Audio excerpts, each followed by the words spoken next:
Okay, so we are going to go through the January 2022 2H paper.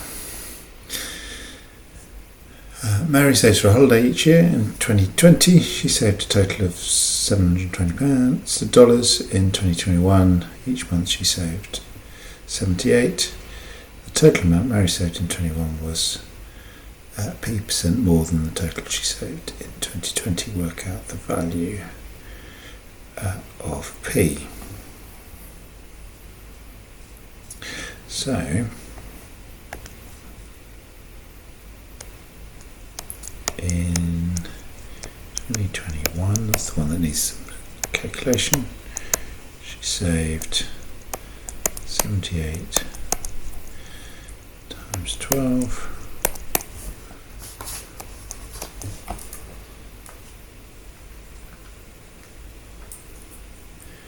which is 936, which is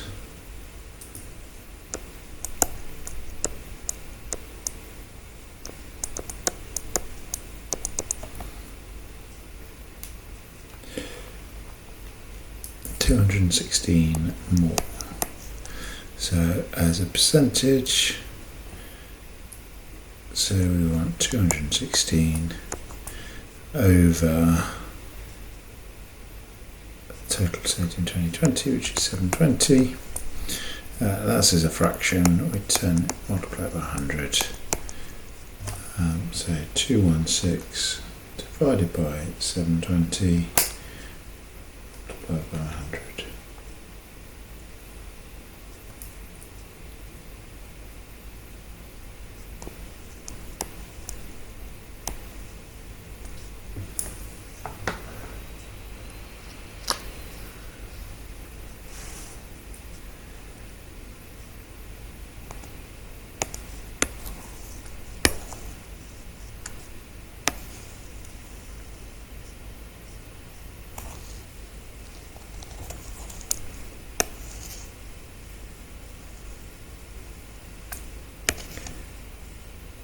Oh, bizarrely, I've done that question before I've done this question. Okay, let's come back and do question 1.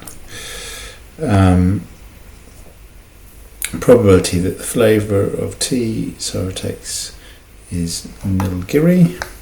So we know that all the probabilities got to add up to 1. So 1 minus 0.38 is 0.24 is 0.16. Do that on a calculator.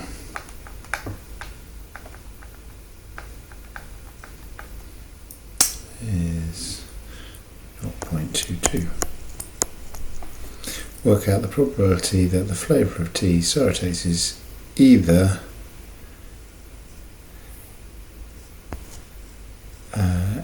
Darjeeling or Risa. Apologies if I'm not saying this correctly. So that will be 0.24 plus 0.16, which is 0.40. 0.4. Okay. And then we're going to move back to question 2 and do question 2b. So Roberto is going on holiday. He has 2 coupons that he will save. That will save him money on his holiday.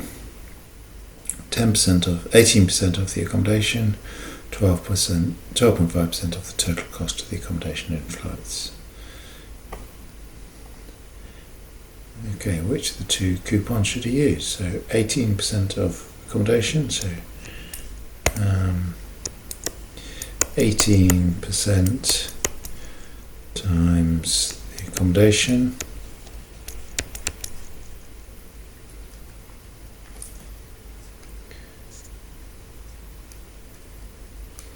is 288, so I'd save that for option A. And then option B, 12.5% of the total, which is 2,400. Total of both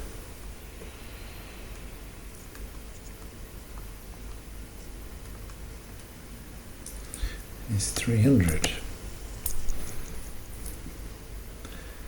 Therefore, coupon B saves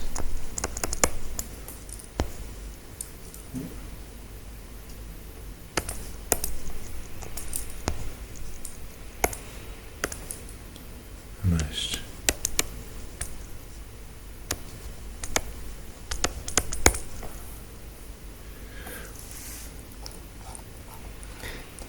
Okay, question 3. Solve this inequality. So we just solve it in like an equal sign, but we just have to be careful about switching it round. So, and we switch it round when we multiply or divide by negative. So we're going to take away 5 from both sides. So for y is bigger than 7.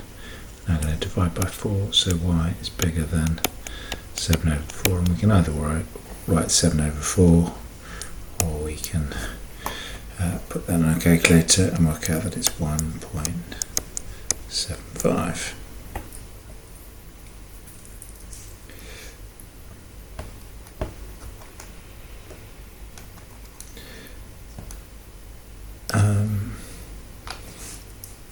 And then solve this with clear algebraic working. So trial and error isn't good enough. So the first thing we're going to do is going to multiply both sides by 2. 12x minus 10. Multiply this side by 2. Just gets rid of the denominator. And then we're going to minus 4x from both sides. So 8x minus 10 equals minus 7. And then we're going to add 10. So 8x equals, add 10 to both sides. It's going to be 3. So x equals 3 over 8, or again, if you want to put it as a decimal, that would be 0.375. Decimal or fraction is fine.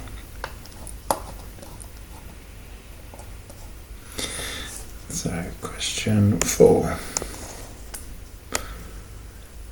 Work out the size of angle X. And the diagram shows a regular octagon and a regular pentagon. Regular meaning all the sides have the same length. Now, a thing that's important here is that one of them is shared.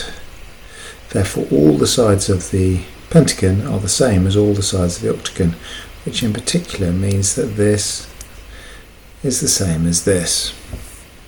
Okay, and that's the fundamental bit of information. So we do need to be able to work out what the interior angle of this is. So my preferred way of working out the interior angle is to say, if I was to split this up, it would split up into 3 triangles.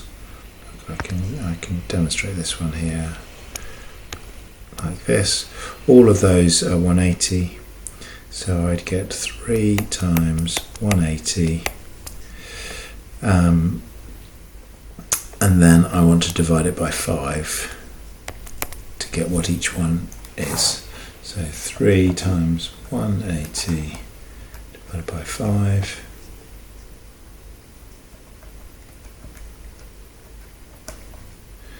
is 108. So we know that that angle there is 108 degrees. Okay, and using exactly the same maths but with the octagon to divide up into 6 triangles. So 6 times 180 over 8.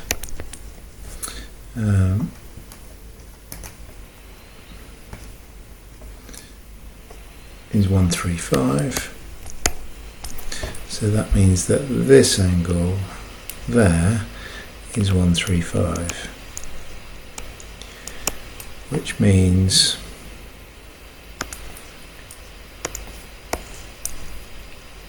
angle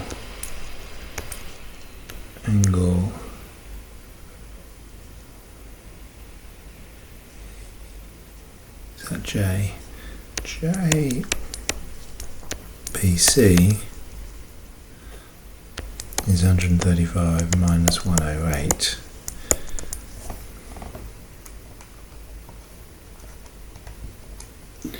Which is 27. And then we want, that's then in our isosceles triangle, so we want to do 180 minus the 27, and there are two identical angles at the bottom, two x's. So we're going to divide that by 2. So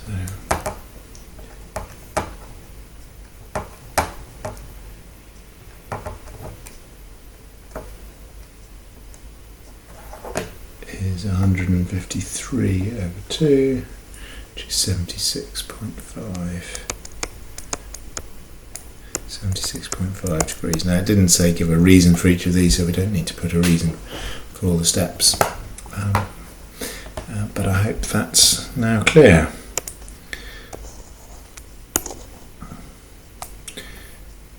Okay. Shane invests $7,200 for 3 years in a saving account and gets 2.5% compound interest. How much money will he have in his account at the end of the 3 years? So 720. After 1 year, he would have 1 times 1.025. Okay. Now I could just times it by 1.025 3 more times, or I can put it to the power 3 and just does it slightly quicker. So 1200 times 1.025 to the power 3. 773.54 to the nearest dollar.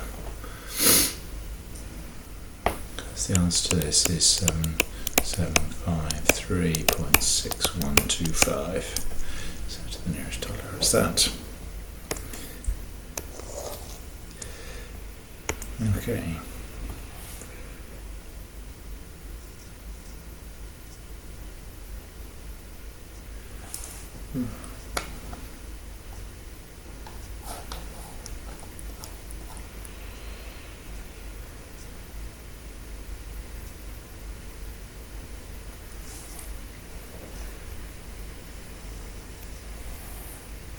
Write down the value of x to the 0. Anything to the 0 is just 1. Given that 2 to the minus 3 times 2 to the minus 6 equals 2 to the n, find the value of n. So we know that we add the indices here. Effectively it's dividing by 3 2's.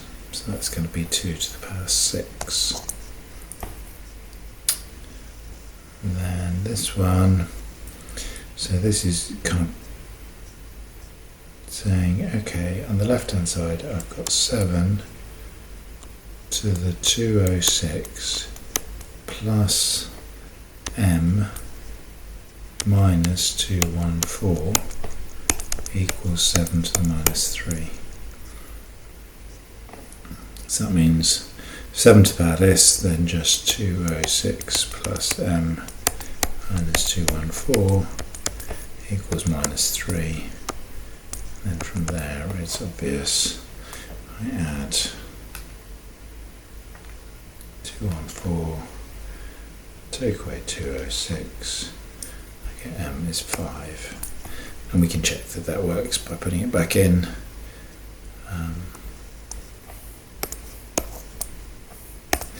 So m is 5.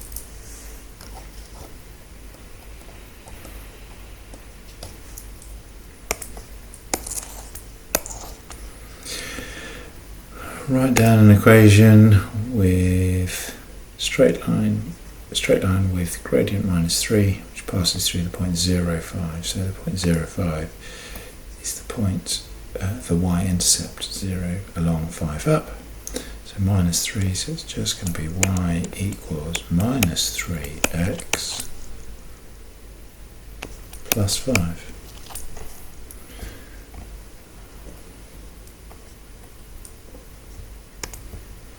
just using the y equals mx plus c.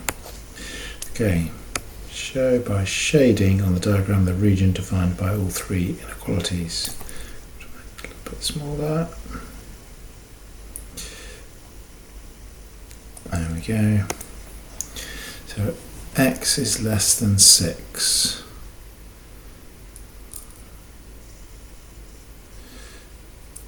So I don't want 6, so I'm going to do a dotted line on 6.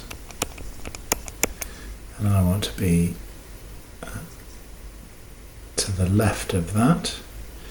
Y is less than or equal to 2. Sorry, y is bigger than or equal to 2, so I do want this, but I want to be above this. Let's just put a little arrow there. I want to be to the left of that. And y is less than x plus 1. So I need to draw the line y equals x plus 1. So it goes through 1 as gradient 1. So it's going to be this line here. Or when it's less than, so it's going to be a dotted line. To be fair, I don't think there are marks for dotted or shaded. In fact, there aren't. Definitely. And I want to be y is less than, so I want to be on this side of this line. So this is the region I want. Now, there we go, not very good shading, but you get the idea.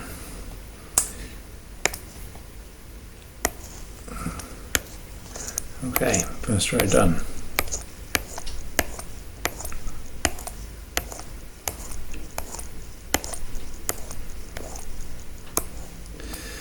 Question 8. Here's some information.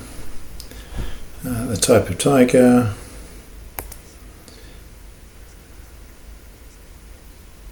The mean weight of all tigers is 218. Okay, so the total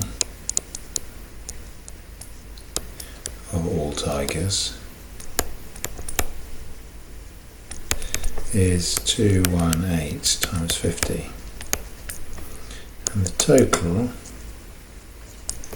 which I'll work out, let's just put that, 218 times 50. Total for the Siberian is 22 times 260, which is 5720. So the total for the Bengal tiger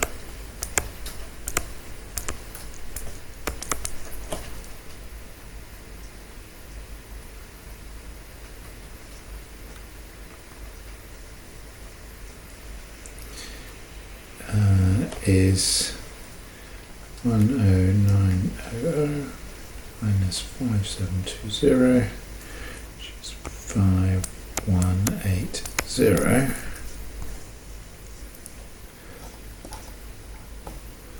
And then so the mean for the Bengal equals 5180 divided by 28,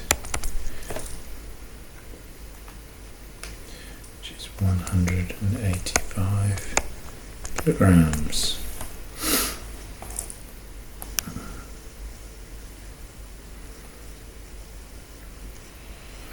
Okay, in the diagram, right angle triangle and a semicircle. The points DF lie on AC, so that DF is the diameter of the semicircle and DF and the radius. Work out the length AFEDC.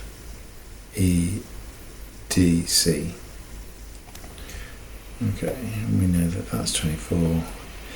Okay, so we first of all need to work out the total hypotenuse.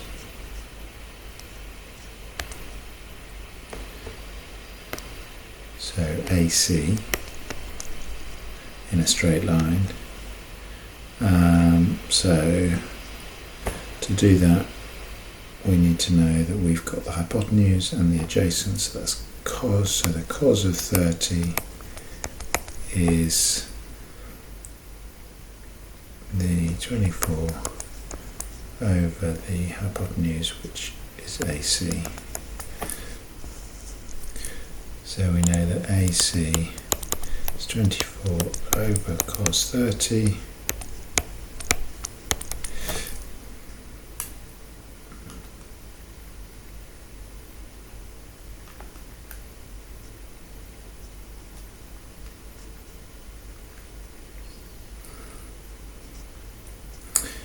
is 27.71. Two significant figures, so let's go, that should be enough. More accuracy than we need. So the straight bits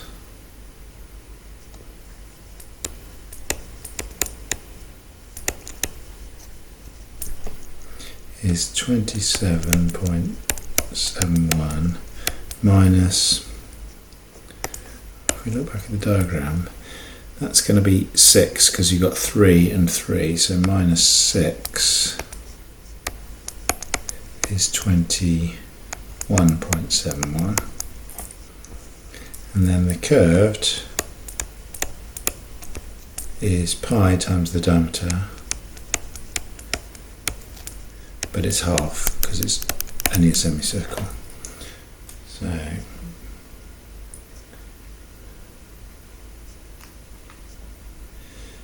and that's 9.425. So add those together there. Total equals 31.13. So to two significant figures, that's the answer on the other page, bizarrely. It's going to be 31.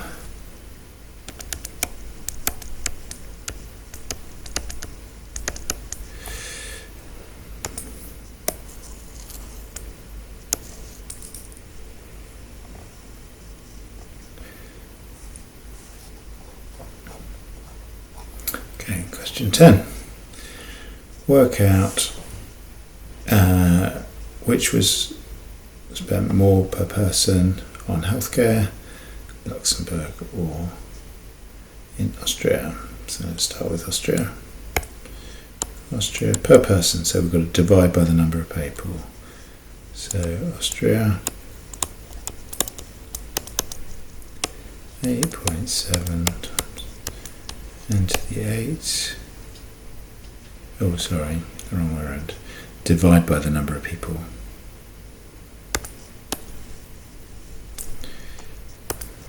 So we've got the amount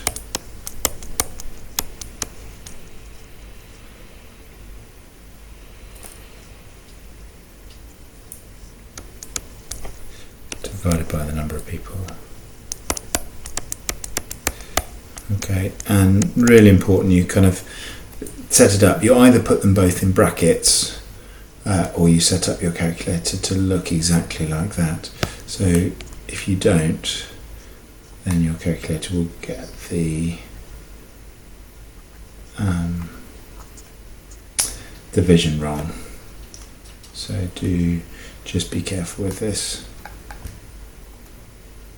But if you set it up exactly like that, then you will get 4.8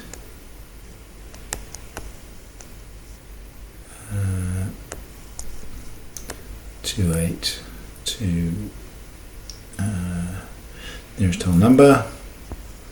So we do exactly the same for Luxembourg.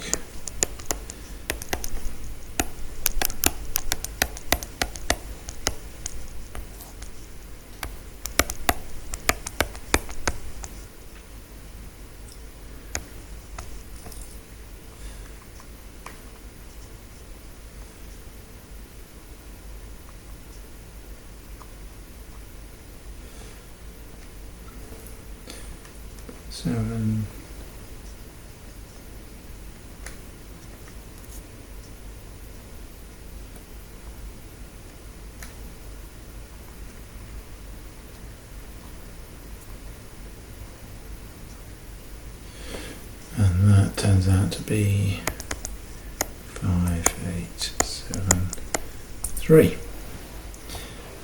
Therefore,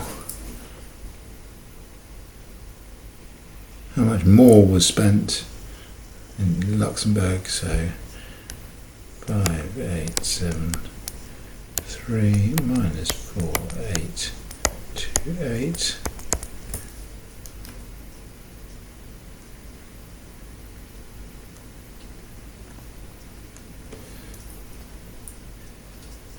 is 10, 5, 4, so to the nearest whole number is 1045.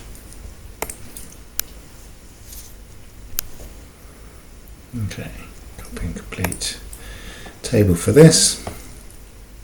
So this means 6 divided by the x value. So 6 divided by 0.5, so it's going to be 12. 2 divided by 0.5 is 4. Always good to do one of these just to check you're doing 3 divided by 2. Yeah, that's it's 6 divided by 3 is 2. Yep. 4 divided 6 divided by 4 is 1.5, and 6 divided by 5 is 1.2, and then 6 divided by 1 is 6 divided by 6 is 1. Okay, so we'll now plot this between 0.5 and 6. So 0.5 is 6, and let's just scale 1.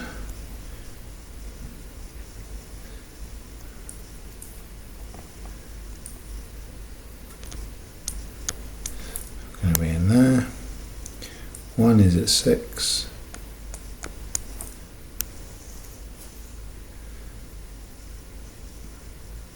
2 is at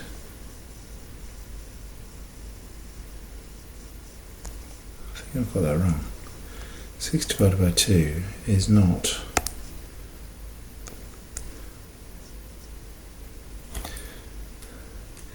6 divided by 2, I think I can do in my head, is 3. I don't know where that came from, sorry.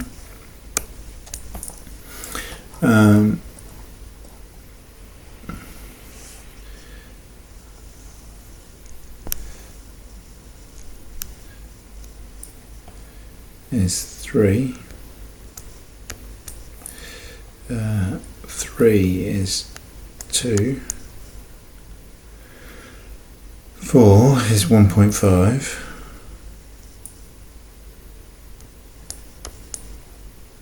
5 is 1.2.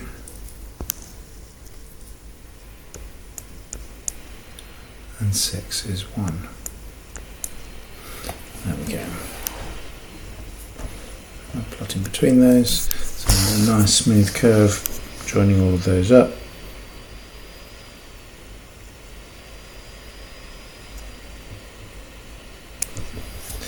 Okay, and you won't be able to draw that much better than I can, but that's a pretty good effort. Okay.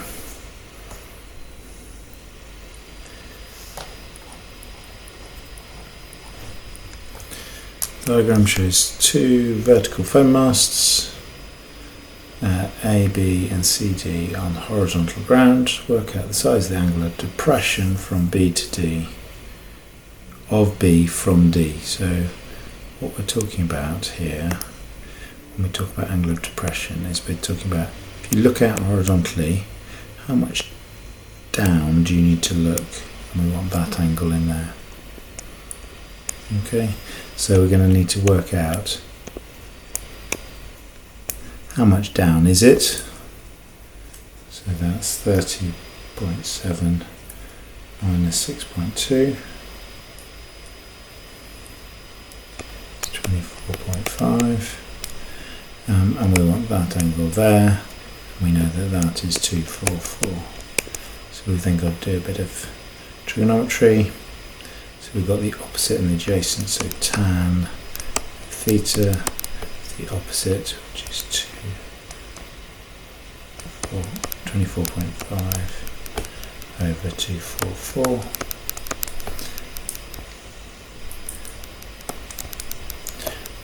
which is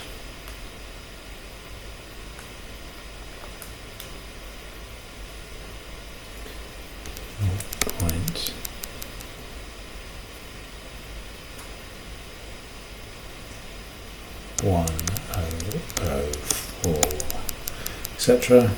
So theta is 10 to the minus 1 of that.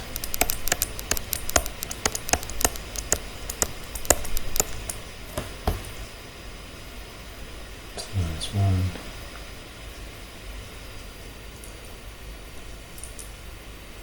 Is 5.73. We want it to one decimal place, which is 5.7. There we go. Okay, a minus b brackets a plus b can be written in the form y root 4y. So we're going to sub in that, so we get root 8 plus 4 minus root 8. Now this is b, so we got, let's just minus. So that's the first bracket. Why have I put that in brackets? Because I want to subtract all of that. I want to be careful on doing that. And then I've got a is root 8 plus 4 plus, then I can be slightly less fussy with the brackets when I'm adding. Okay, so here I'm going to get root 8 minus root 8. So that's no root 8, and I'm going to get 4 minus minus 4. So I'm actually going to get 8 outside. And then here, the 4 and the minus 4 go. Root 8 plus root 8 is 2 root 8. So I'm going to get 16 root 8. So that doesn't look exactly like y root 4y. So I would hope that this would you'd just be able to kind of write this in, but it's not obvious what it is. So we're going to say that this equals y root 4y. And then what I'm going to do is, because the square roots make this complicated to see what's going on, I'm going to square everything. So that becomes 16 squared times 8, and this side becomes y squared times 4y. And this I can work out, 16 squared times 8 is 2048 is 4y cubed. So y cubed is going to be that divided by 4, which is 512, and then I need to cube root this, which is going to be 8.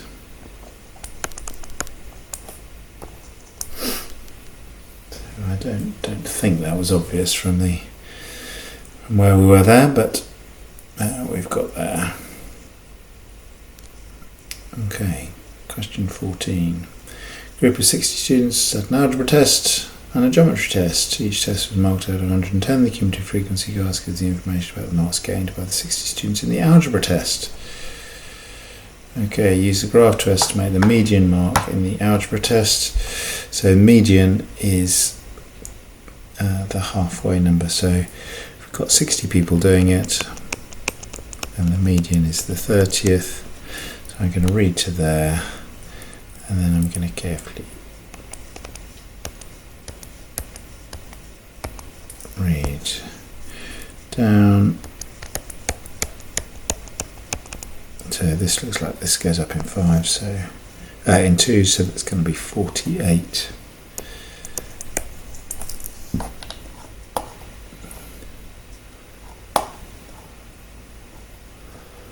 Okay, use your graph to estimate the number of students who gained 58 marks or less in the algebra test. 58 marks. So I'm going to do this one in green. 58 marks. So I'm going to go up at 58.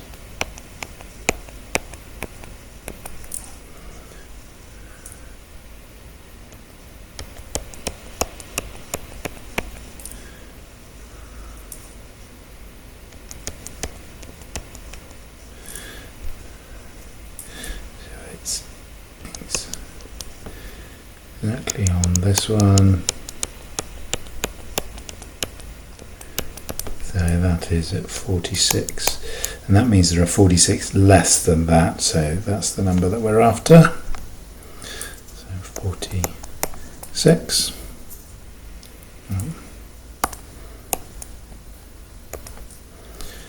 And then use the graph to estimate the interquartile range for the marks gained in the algebra test. So the interquartile range is the lower quartile to the upper quartile. So that's reading across at 15. That's the lower quarter of people. That's nice and easily, that's at 40.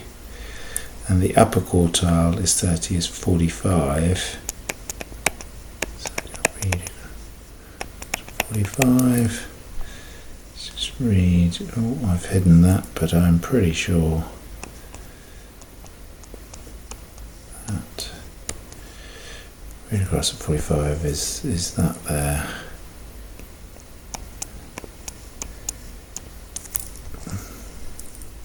It's going to be 56. So, sorry, 56. We've got 40 to 56, and the interquartile range is the difference between those two. Is 56 minus 40 is going to be 16. And in the mark scheme, if you've got anything between 16 and 18, as long as it's come from your diagram and you've done the right thing, then you get all the marks. The interquartile range for the marks in the geometry test is 9. The student says marks are more spread out in the algebra test. Yeah, they are, because the interquartile range is a measure of the spread, and the spread is 16. So Louis is correct, as interquartile range is a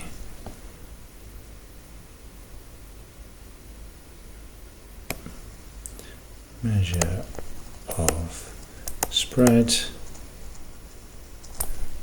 and 16 is bigger than 9.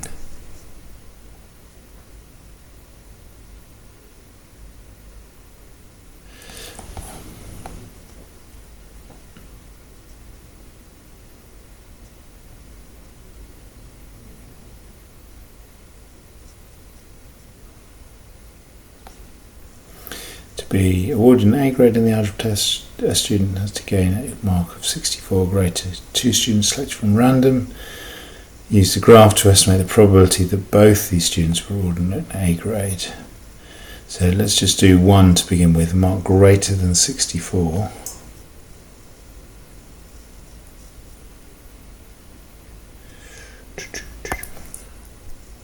So 64.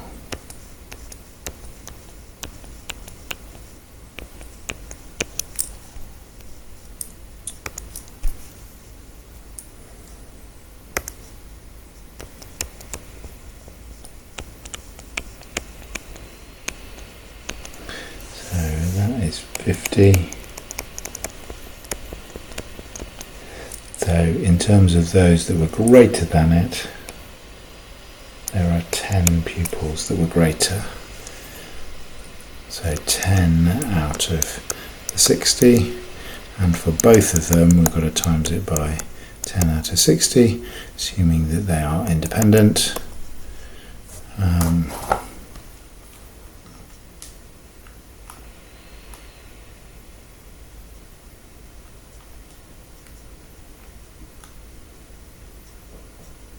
1 out of 30.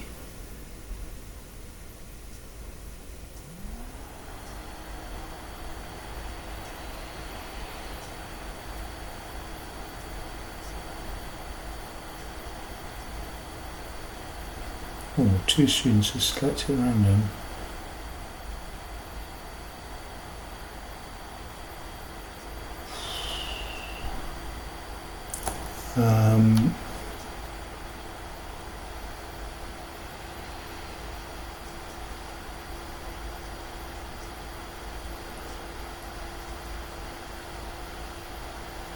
Interesting, looking at the mark scheme, it doesn't assume that they're independent, so it says that the next one is going to be 9 out of 59, because there are then only 9 of them left. One of them has already got it.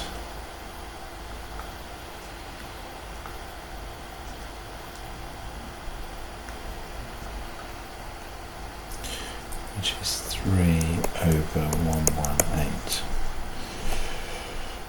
Well done if you spotted that.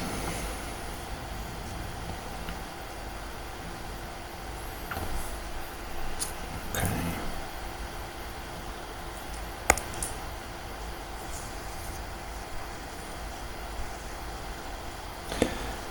Make T the subject of this. So get rid of the fractions to begin with, and we get t cubed n squared equals 4d plus t cubed.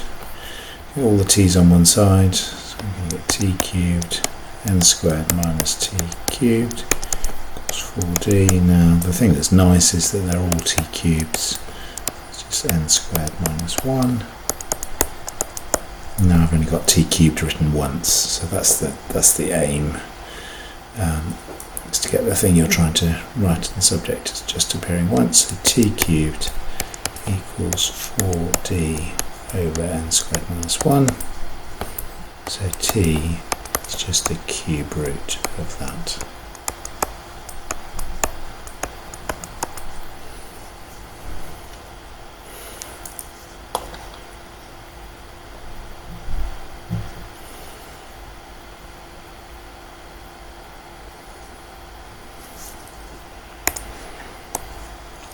Okay, and then the next row down. Final row, I think. Yeah.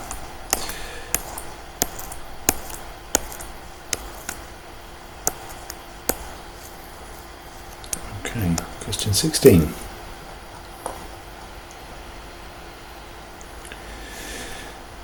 The angle BCD is acute. Given the area of the triangle BCD is 405, work out the size of angle ABD. So we want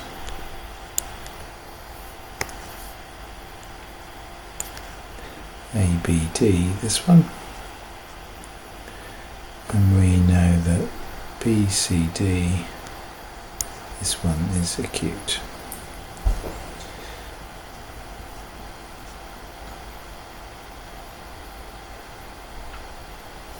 We know that the area of the triangle BCD is 405. So I'm going to call that theta. I know that half AB sine the angle between them equals the area. So I know that half times 45, that's a formula on the front of the formula sheet, times sine theta is 405. So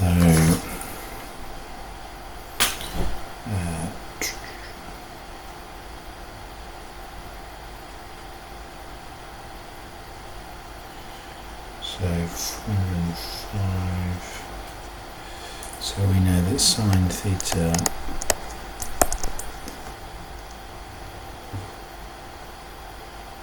equals a half.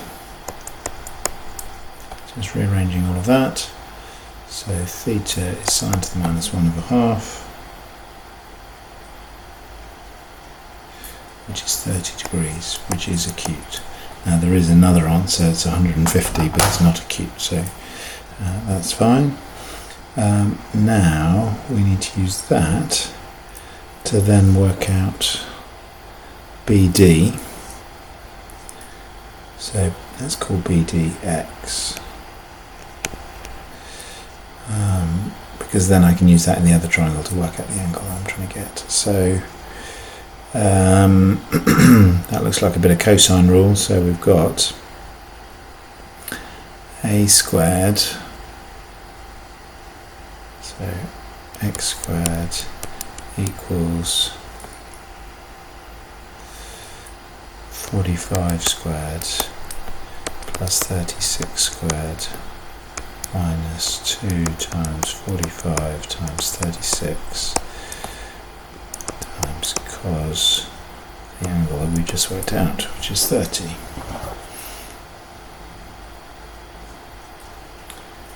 So 5 squared plus 36 squared minus 2 times 45 times 36 times cos of 30 x squared is 515.077, and we're going to use the cosine rule again, so we're going to leave that, but we're going to say that x is the square root of that, which is 22.6953. Okay, and then we've got the cosine rule again on this new triangle. We know that this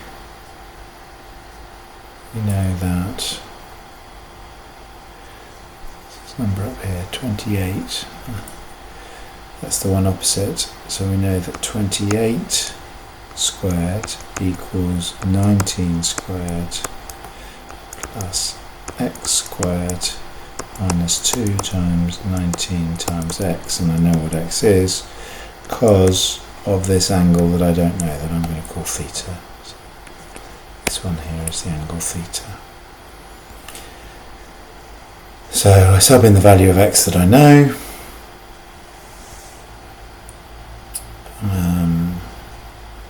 So this is going to be 28 squared minus 19 squared minus x squared divided by minus 2 times 19 times x. That's going to equal cos theta, so let's just work all that out. And I've got that answer in my calculator, 28 squared minus 19 squared minus x squared brackets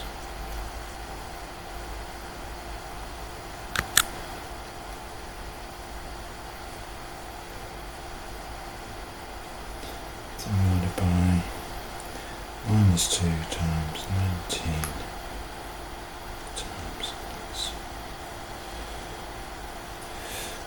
That is cos theta is 0.106. So cos to the minus 1. That is going to give me 83.9. Theta equals 83.87, which is 83.9 to the 1 decimal place. Okay, quite a few steps in that. We followed what we're doing. Okay, part of the curve there is shown. Find an estimate for the gradient estimate for the gradient of the curve where x is 2. So x is 2 here. An estimate of the gradient. So the gradient is the tangent. I'm going to try and draw as accurate a tangent as I can at that point. So that's my tangent. Now I'm going to pick some points on that. So I'm going to pick this one and this one, and I'm going to look at the rise and the run, so the rise is going from 1 to 3, so the rise is 2, and the run is going from 2 to 3, that's 1. So I make the gradient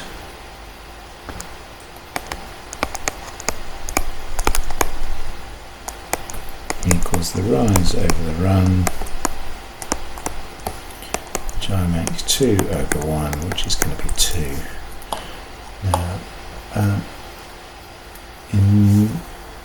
in terms of what you get in the mark scheme, if you've got anywhere between 1.5 and 3, you get the marks for that. So as long as you're doing the same thing that I've done there. Okay, the line with equation that intersects the curve with equation that. Find the coordinates of A and B. It intersects at 2 points. So 2y equals x plus 1. I'm probably going to rearrange to avoid lots of fractions. I'm going to rearrange this to get x equals. Usually you just sub in the y equals, but 2y minus 1 equals x is probably going to be easier. So I've then got 3y squared plus 7y plus 16 equals 2y minus 1 squared minus, same thing as we had before, be careful of the brackets when we're subtracting, 2y minus 1. So altogether here we've got 3y squared plus 7y plus 16, we're going to multiply that out, 4y squared minus 2 lots of minus 2y, so that's minus 4y plus 1 minus 2y plus 1. Collect all that together, I'm going to bring it all onto the right hand side so I get a positive number of y squared. So that's going to be y squared, got minus lots, so minus 6 minus another 7, I'll make that minus 13y.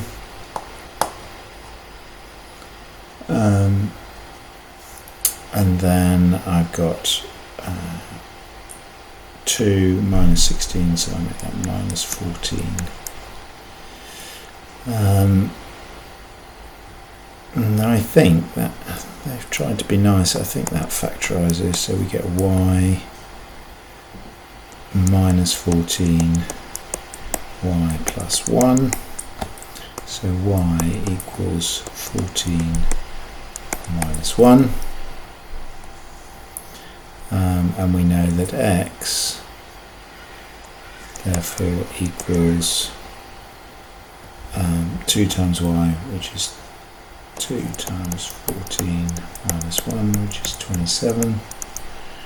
X equals 2 times minus 1, which is minus 3.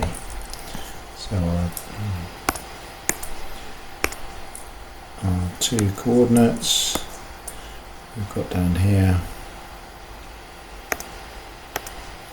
are x is minus 3, y is minus 1, x is 27, y is 14.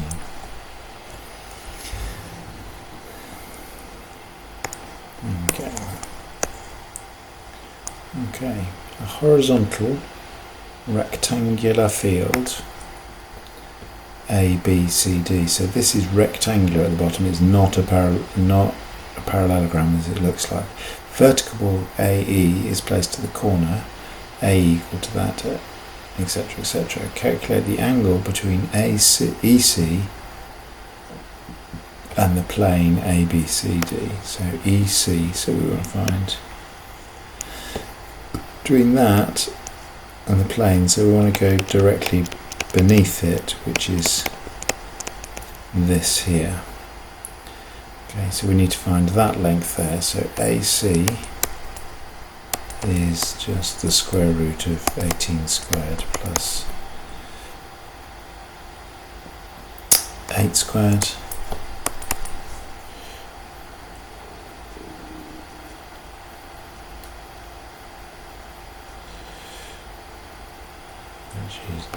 19.6977. And then we know that height AE, so we've now got the adjacent and we've got the hypotenuse, so the adjacent and the opposite, so we've got tan, so the angle that we want is tan of the angle that we want equals the opposite, which is 12, the adjacent, which is 19.6977. So theta is tan to the minus 1 of that.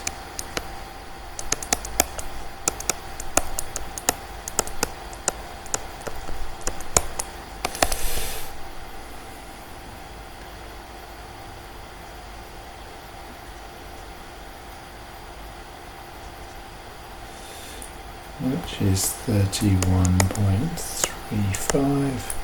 We want to one decimal place, that's 31.4 degrees. Okay. Y is inversely proportional to 1 over x. X is directly proportional to that. Given that when y is 8 and t is 25, the exact value of t when y is 25. Okay. So we know that y equals k over root x. And we know that x is another constant, c t cubed.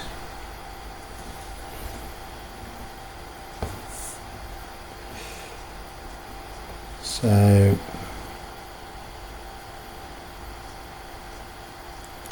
we can say that y equals k over the square root of ct cubed. So y equals, I split up this over root c times root t cubed. Now what that means is that actually I've got two constants here, so I can just combine them into one new constant. Let's call it capital K. So k over root t cubed. And then I can work out that, because I know when y is 8, 8 equals capital K over root 25 cubed.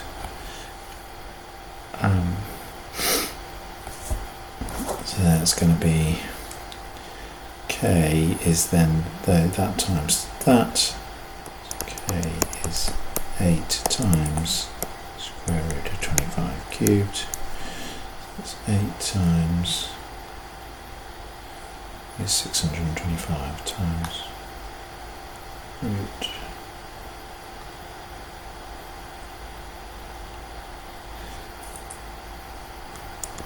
5 times 5 is 25, no, 125, sorry, 125 times 8, so that's 1,000.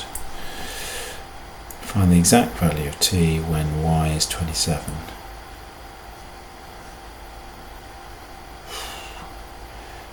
So when y is 27, we've got 27 equals 1,000 over root t cubed. Okay, bringing that up there, I've got 27 root t cubed equals 1,000. Root t cubed equals 1,000 over 27.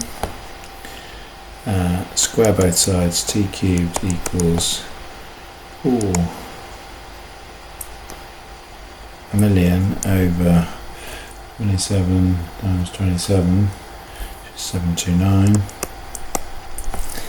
So t equals the cube root of that.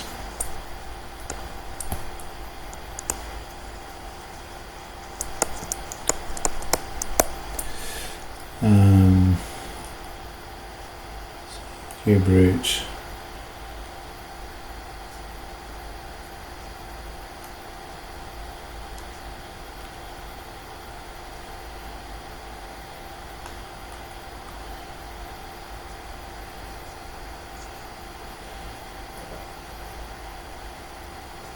equals 100 over 9 is our exact value. And I want it as an exact value, so let's leave it as a fraction.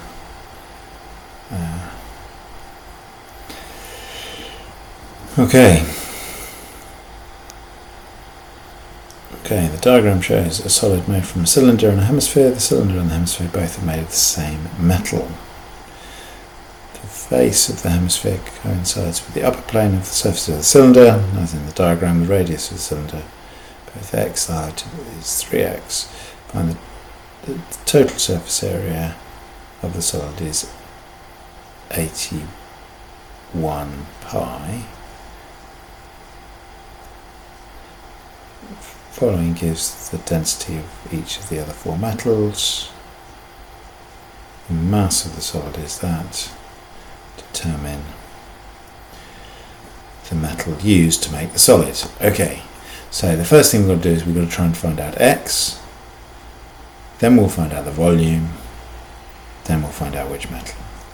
Okay, so we know that the surface area is 81 pi, and we know that the surface area is 4/3 over 2, so that's 4/6. Sorry, surface area is 4 pi r squared.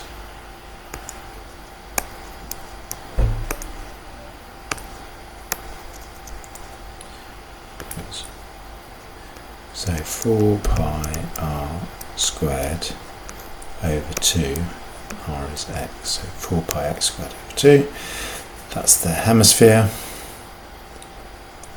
plus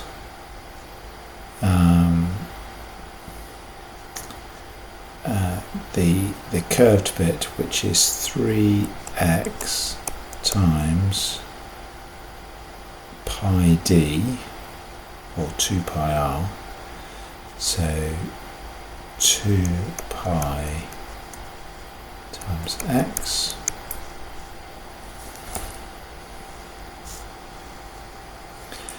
plus I think the bottom. So just assume that they do want to do the total surface area of the solid, yeah, plus the bottom, which is pi r squared, which is x squared. So we've got 81 pi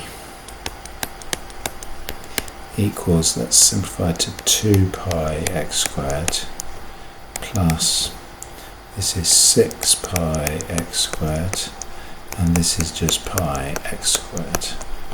So I've actually got 9 pi x squared equals 81 pi. So divide by 9, divide by pi, 9, got x squared equals 9, so we've got x equals 3. That was nice of them. So then the volume equals 4/3, but it's half of it, so it's 4/6 pi r cubed plus pi r squared times h. So that's 4/6 pi times 3 cubed plus pi times 3 squared times h, which is 3 times 3, which is 9. So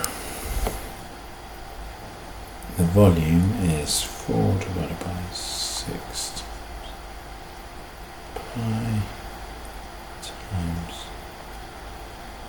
plus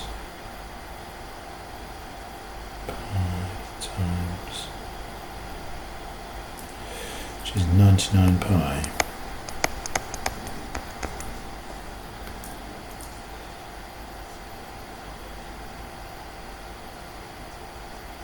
Which is 311.02.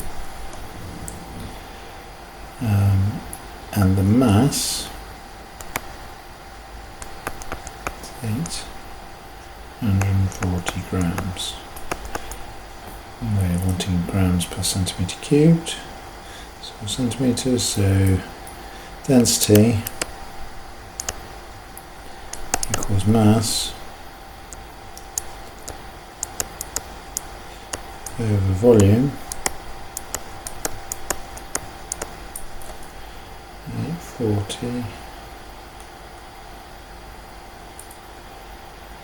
equals 2.70. So I think the metal must be aluminium.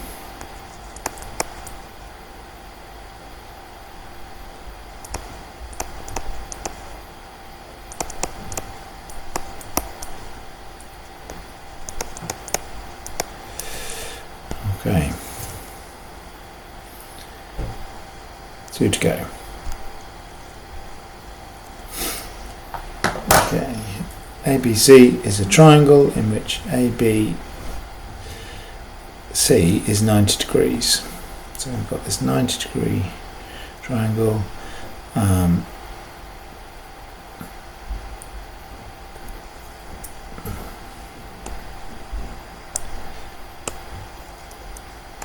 So A, B, C, so this is 90 degrees.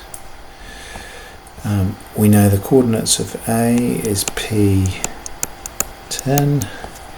coordinates of B is -1, -5, coordinates of C is 8Q.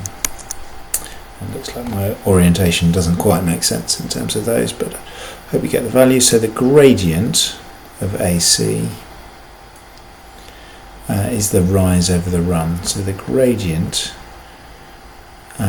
is the rise, which is 20 minus Q, high value, over the run. And the key thing is you do it in the same order. So P minus 8, it's got to be -6/7. Okay, that's going to give you an equation between P and Q. And then we also know that it's a right angle triangle. So I think we're going to use a bit of Pythagoras here. And we're going to say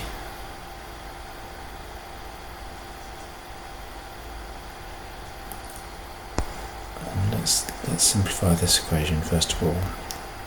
Then we'll come back. So that's going to be 140 minus 7Q equals -6P plus 48. So take that to 6P minus 7Q equals 48 minus 140 minus 92.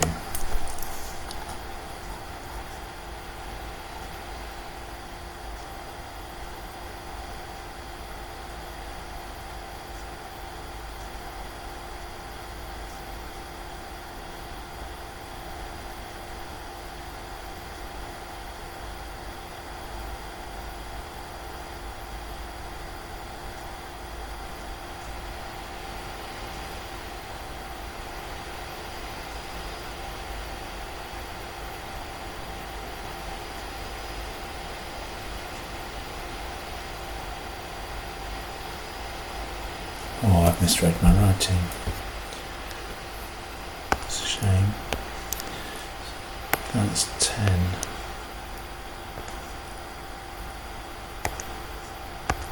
Is that is 70. Which means that is minus 22. Yeah. Okay, then the Pythagoras is, so AB squared, so I'm just going to do P minus 1 squared plus, so I'm saying 10 minus 5 squared plus minus 1 minus 8 squared plus minus 5 minus q squared equals p minus 8 squared plus 10 minus q squared. Whew. Okay, and those are all square roots, so a squared plus b squared plus c squared, so we're all good. So we've got p plus 1, let's just simplify this, p plus 1 squared equals, it's going to be 15 squared plus 9 squared minus 9 squared, but that's just 9 squared plus sorry, this is plus minus 5 minus q squared is p minus 8 squared plus 10 minus q squared. Ooh. Okay, so we've got p squared plus 2p plus 1 plus 225 plus 81 plus 5 plus 25 plus 10q plus q squared equals p squared minus 16p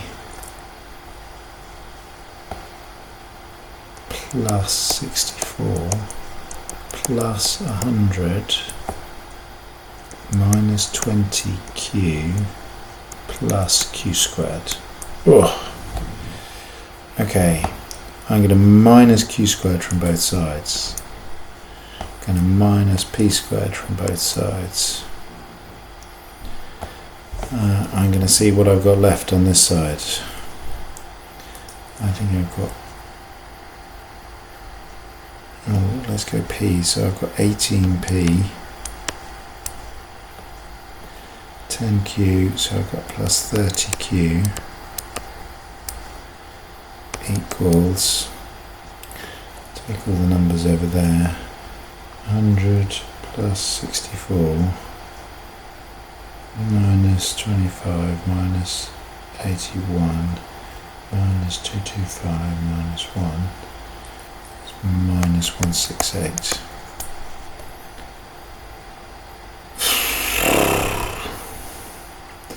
Okay, then to solve those, I'm going to multiply this equation by 3, so I get 18p minus 21q is minus 66. Now subtract them, so I get 51q equals minus 168 minus 60 is 100 minus 102. So we get q equals minus 2, the first nice thing that's happened. So q is minus 2, so 6p minus 7, minus 2 times minus 7, so that's plus 14, is minus 22, 6p equals minus 36, p equals minus 6.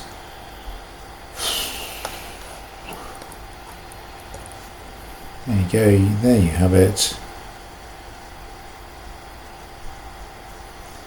P equals -6 and Q equals -2. Okay, there's quite a lot involved in that one. I hope you are following. Okay, the functions f and g are such that this is the case.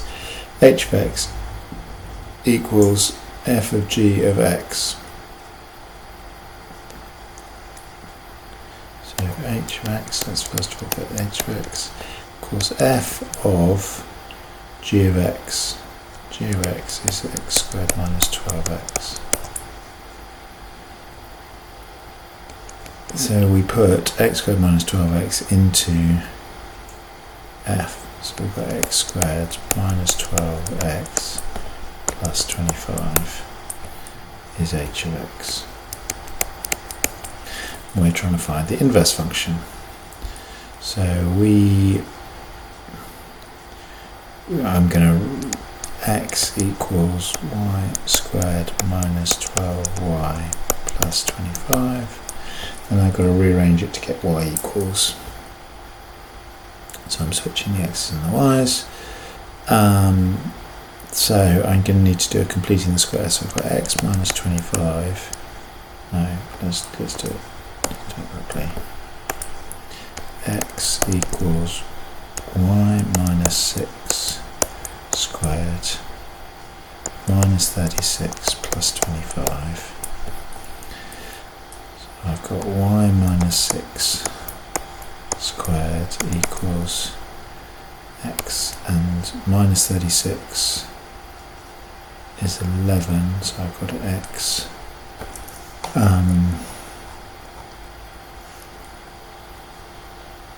so it's minus 11 here, so it's x plus 11. So I've now got square root of x plus 11, y minus 6, and it's plus minus, so y equals, and 6 to both sides, 6 plus or minus the square root of x plus 11. So h to minus 1 of x equals 6. Now, is it plus or minus? Well, we know that the domain of h is less than 6. So we know the answer to the inverse function must always be less than 6. It must be 6 minus x plus 11, or 11 plus x. There you go. There we have completed the 2HR paper for January 2022.